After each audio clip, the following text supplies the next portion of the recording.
The thing where I just look. Welcome to the halftime show. Tampa Bay Buccaneers on the road at the Philadelphia Eagles.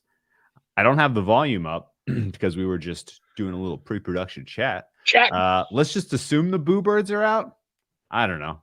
I mean, it's Philadelphia. They're down 14 They booed at Brady, halftime. obviously. They booed, yeah, they did. I'm sure they booed Brady, but I'm guessing that the fans aren't especially impressed with what the Philly offense has shown them tonight.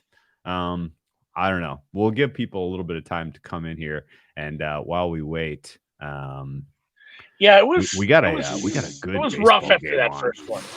Man, it was a rough. After that first drive, and honestly, maybe the warning signs were there. Like that first drive, lest we forget, there was just a really long pass interference call, which was a horribly underthrown ball, which I thought he was still going to catch, and I thought it was a different guy, which would have helped my DFS team anyway tonight. No, it was Rieger. It was Rieger. You know he was going to drop it. It was not Quez. Like you don't even have to be on the team that's penalized for pass interference when there's an underthrow to be tilted by that. Like it's such bullshit. Like think that was not. It was a mistake by the offense that gets rewarded with a 45-yard penalty. Not an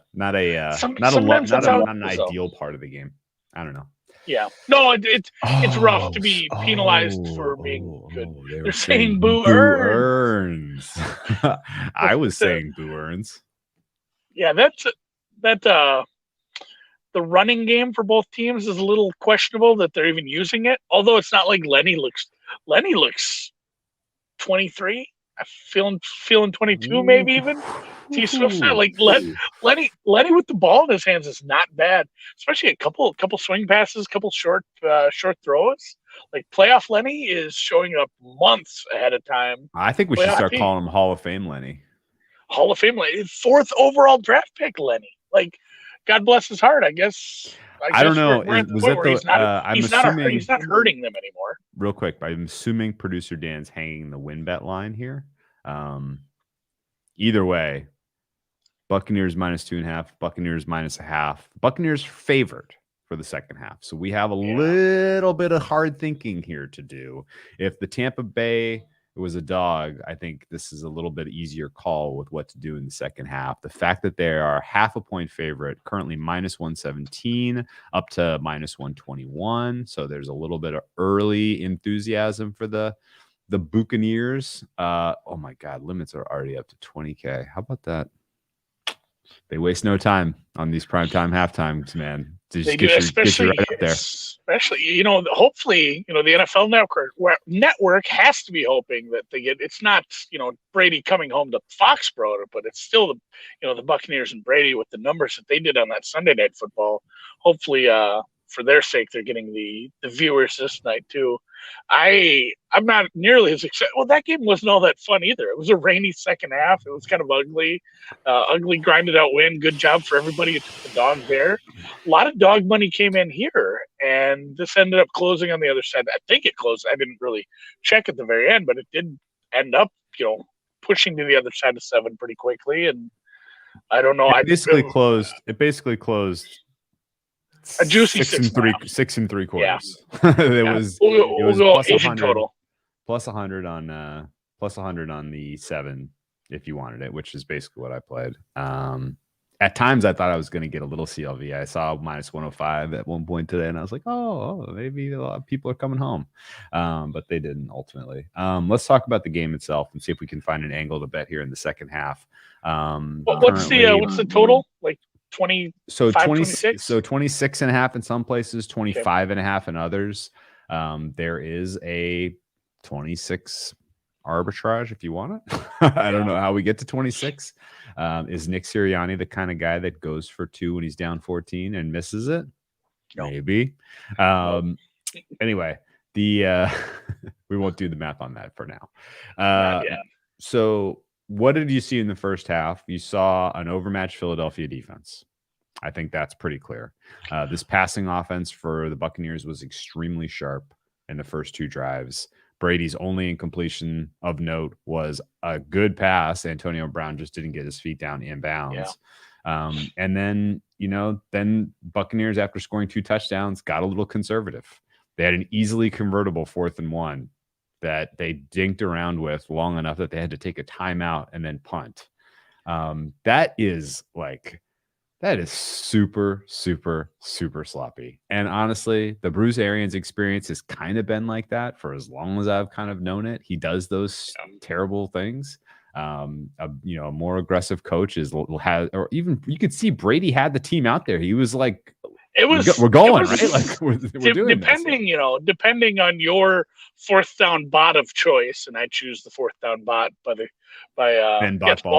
I like Baldwin's. It was like a 3 or 4% difference in win probability. Like that was a pretty strong. It was a strong, easy go for it. And I was happy because the offense was out there. I'm like, oh, they're going to do it.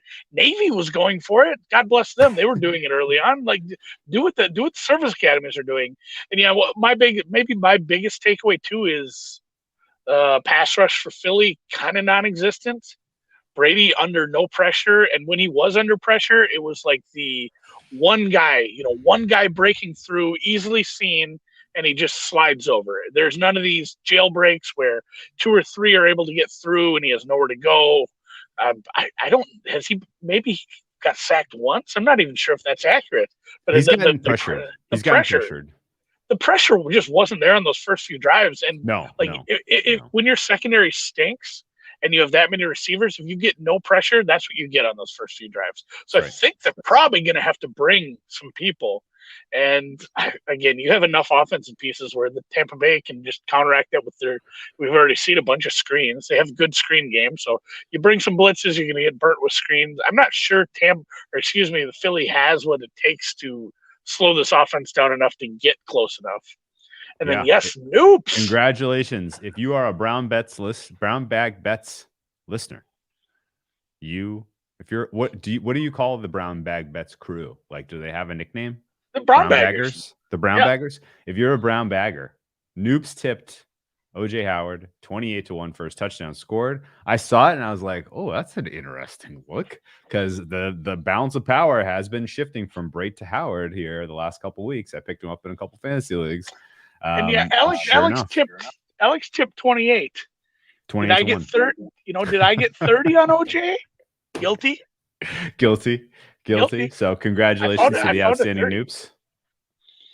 Yeah, that was nice. That makes everything else pretty easy. So did I miss it? We haven't made a play yet. I'm really not sure if I can. I don't know if I can go to bat with Philadelphia here. How Philly gets there is let me ask you a question. So did you get the sense after there were 2 touchdowns by the Bucs that they shifted kind of aggressiveness a little bit? Yes. And they were like, okay, well, and I honestly, like a normal game, a neutral game, I'm probably like, oh, well, screw these guys.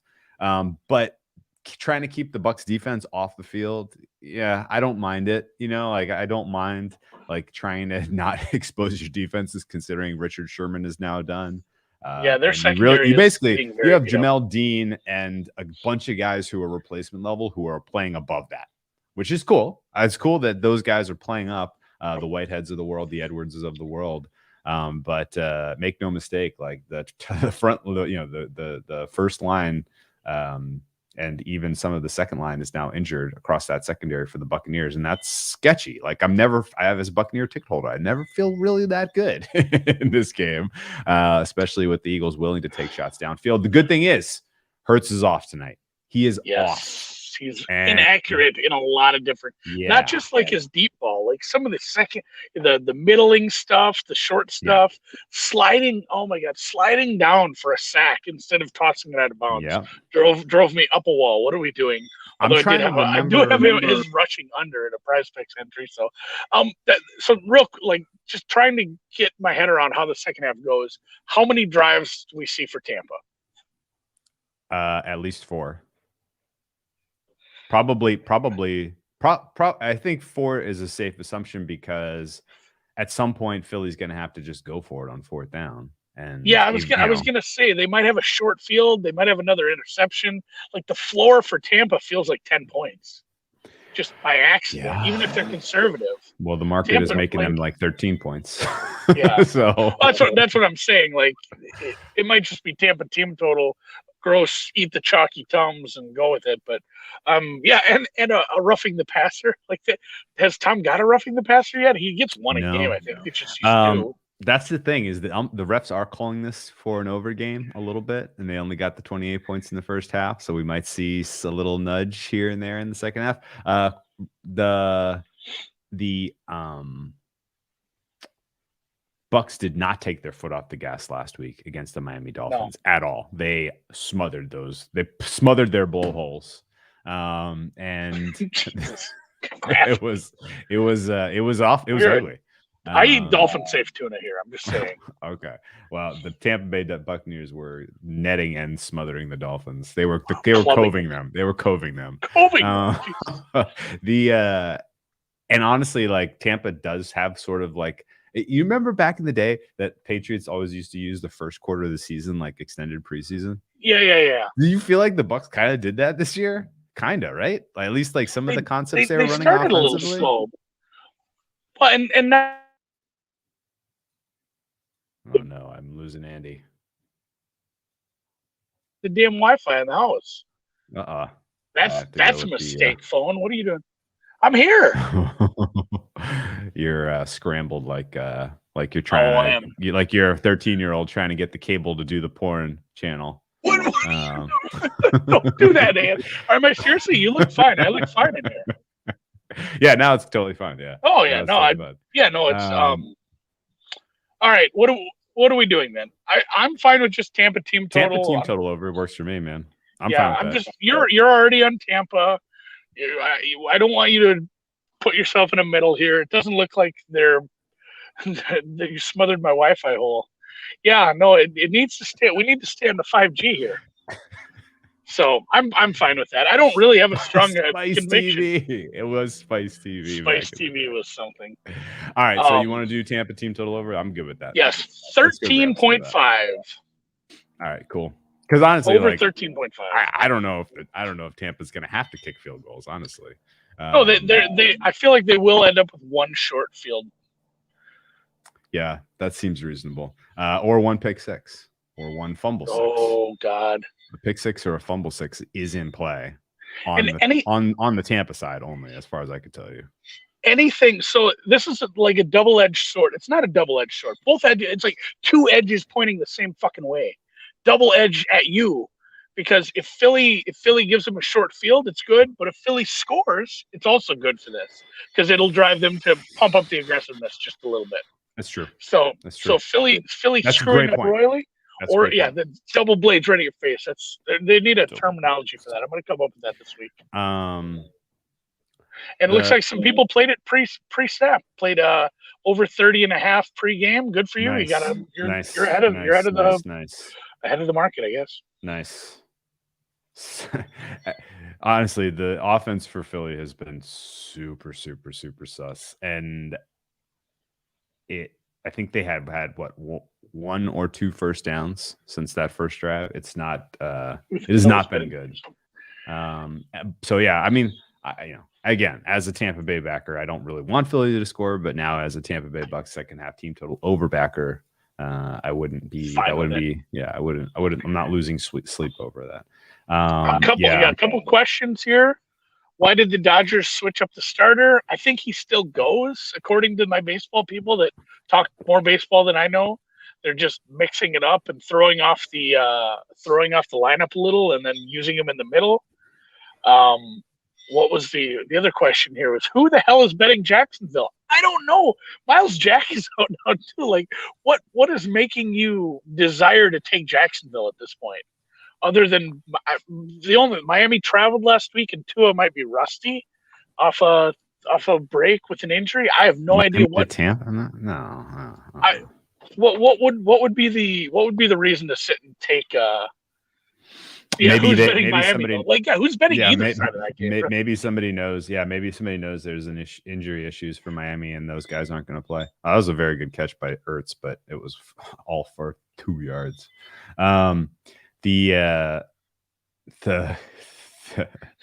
That home field advantage, yeah. The Jaguars do play in London They pretty have been regularly. there. I think Miami was played one game in London, and it was like in 2008 or something. So it's not like And anyone has experience. I think the only guy in the league then that's in the league now is probably Brady and maybe Aaron Rodgers. Maybe I'm forgetting one other guy. Bortles was Seattle. And Bortles, yeah. I don't know which team you're talking about. I'm reading the chat. No, is Tua a go this weekend? It sounds like yes. he is. Yes. And then somebody again brought up Miles Jack. I think I said his name right. Yeah, like he is maybe their only good player on defense right now. He's their best player, clearly, and that sucks.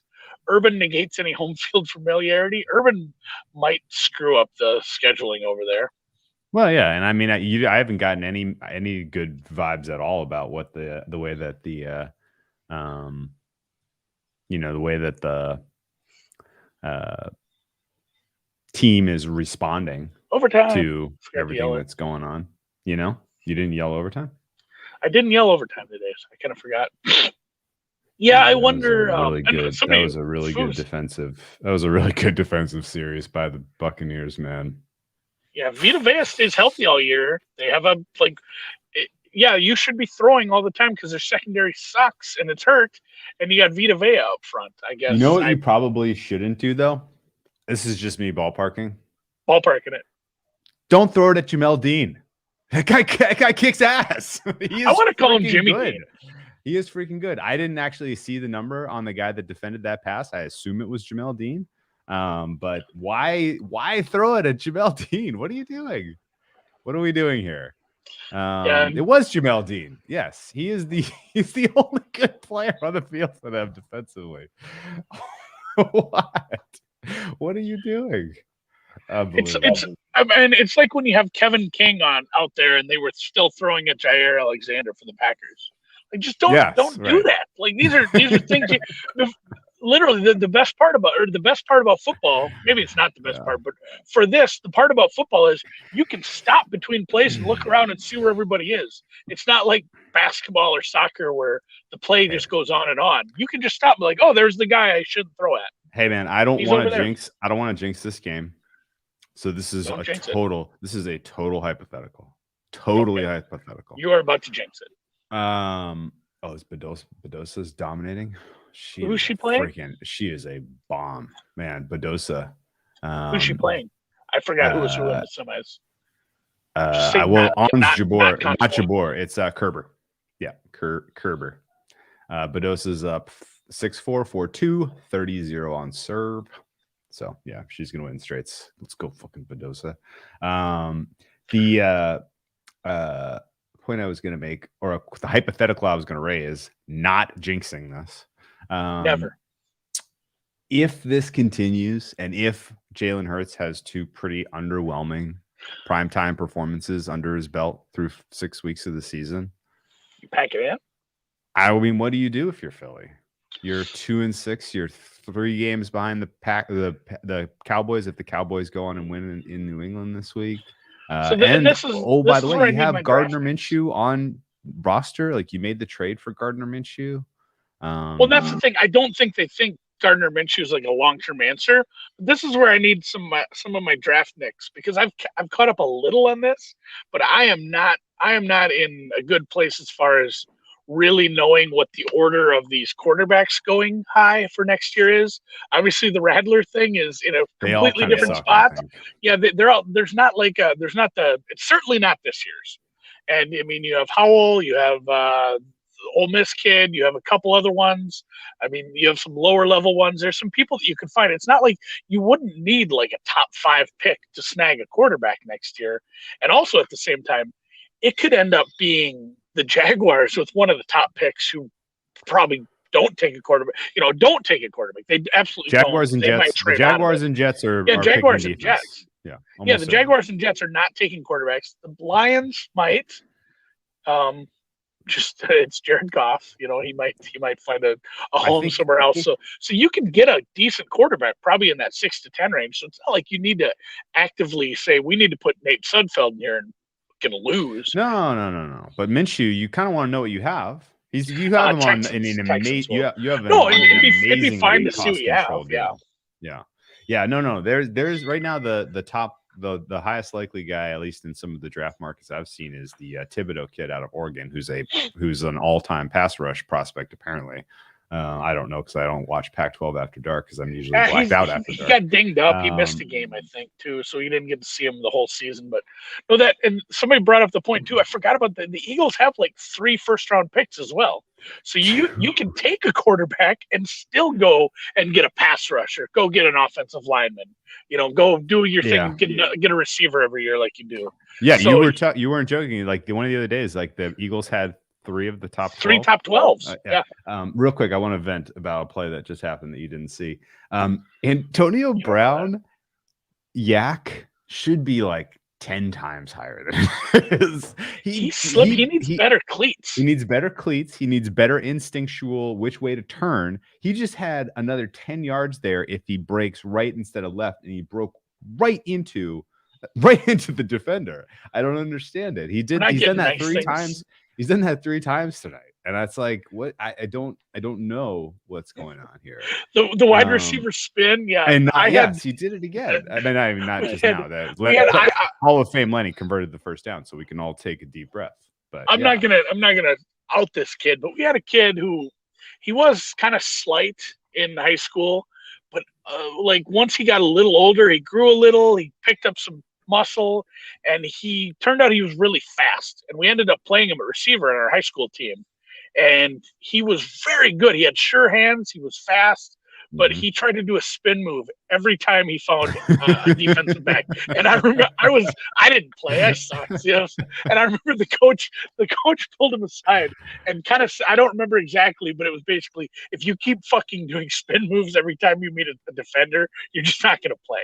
Like, we can't have this shit because his he was hitting. What was it? Was it on PlayStation? Was it X? Was the spin? It was rough.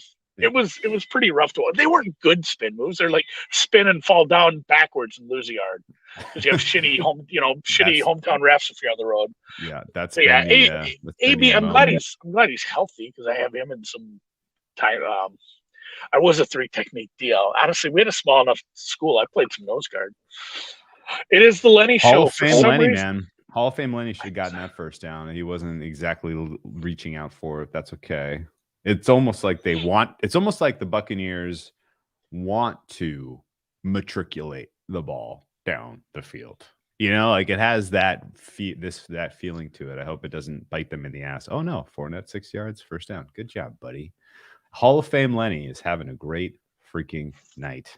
What was his rushing yard prop? Do you remember? Best landing? Oh, it probably hit. I think he just hit it 65. I think it was 63. It was 58 or 61. I think. Shout out to my co-host on Bet the Edge who had Leonard Fournette over rushing yards today and Miles Sanders under. And one of those I think is home. Oh, now it's home. And one of those looks very good with Miles Sanders having 2 carries for 3 yards so far. What is best landing spot for Rodgers is? That's kind of off the wall, but he did talk about never ever playing for the Bears, which was kind of topical then, I suppose. Boy. I mean, it always has been the Broncos. They have good receivers. No. Hey, hold on. Define best though. Like best as in whatever you want it to be. Decision to most likely win a Super Bowl next year. Is that what this criteria is? Is that the criteria? A title of, I'd say likelihood of a title over the next 2 to 3 seasons because that's what he has left. Okay, it's probably not Denver then. I like that spot. It was LA before they went and got Stafford. If you can figure out a way to get the switcheroo there, then yes. You know why it's not Denver? Because you get to share a division with Justin Herbert and Pat Mahomes. All the good quarterbacks. Yeah. And oh, by the way, the whole rest of the AFC conference is stacked. You have to go through a much tougher path. It would have been nicer to stay in the NFC for sure. I mean, you're right. Yes. No, not just stay in the NFC, but literally, like, you got to pick probably. You know what's fucked up? Yeah. Here's one. A team that might have a decent high pick this year. Yeah. That can probably get help on the offensive line. That's not looking so bad. Has 2 really good receivers, a really good running back, and. Again, the defense stinks, but they're in division. I don't know what the Cousins situation is. Minnesota, yeah, Minnesota's like not the Cousins good. situation. Although the coaching is a problem still, and you've that's held you back your entire career to this point. And I just think it would be funny because I loved it when the Packers fans lost their mind when Favre came to Minnesota. If I'm Rodgers, realistically, I'm trying to go to the NFC East. I'm trying to go to the NFC South. Those are probably the two places that I'm targeting. Yeah, if they bail on, on Darnold. Yeah, what if what is the implication if Atlanta cuts Matt Ryan? They get nailed, or did they restructure his contract enough for this year that they can get out of it next year? Because I'm bad at paying attention to contract. And you got Art Smith going, running your offense there.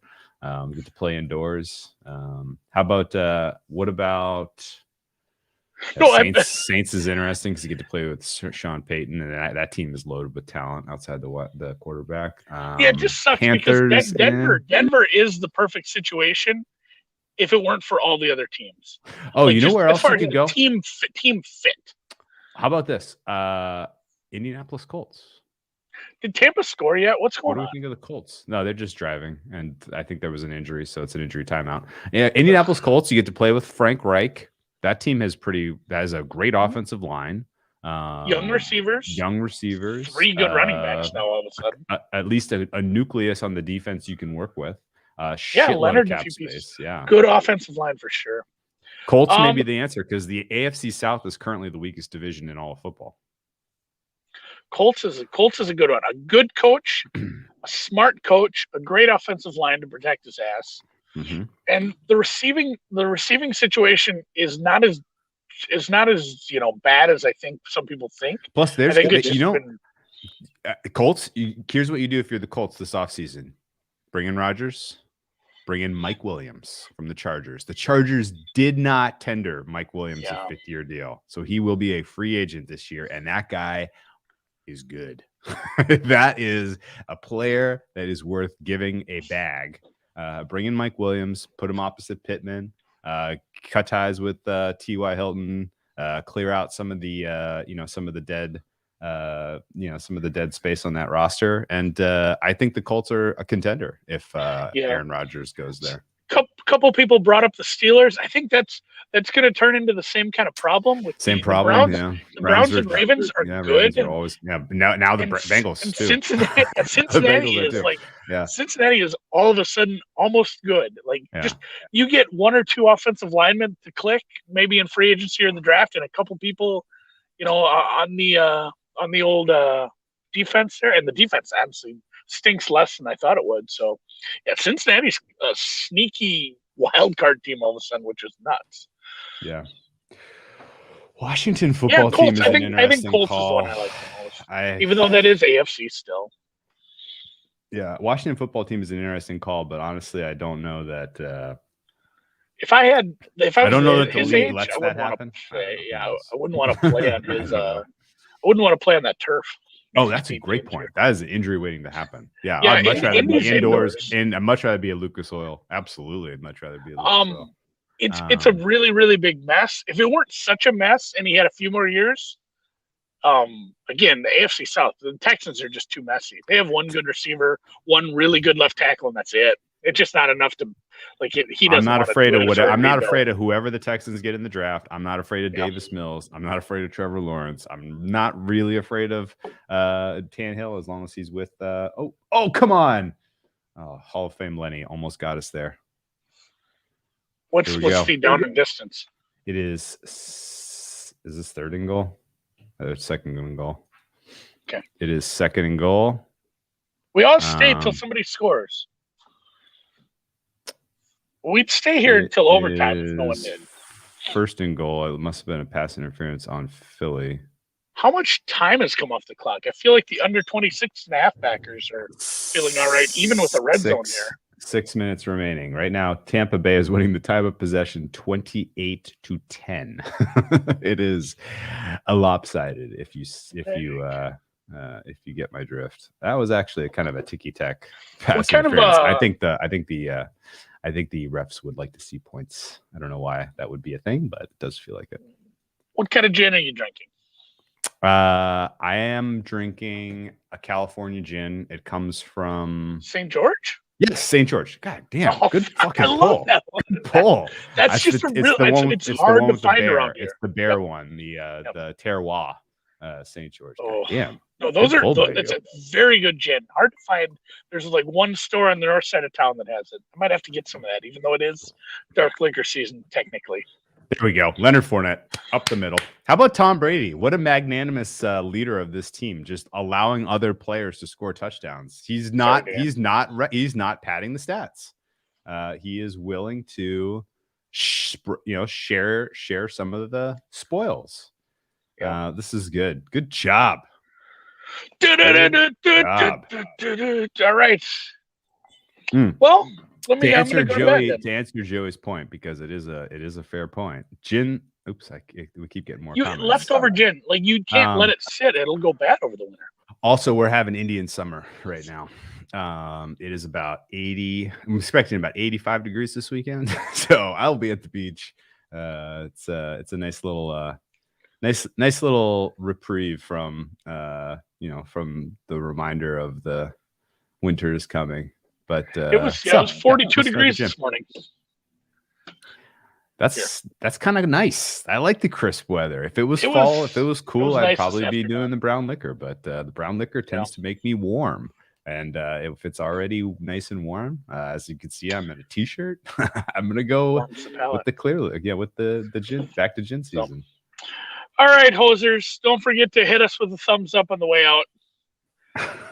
Don't let the door hit you for the good Lord split you. You got our prediction.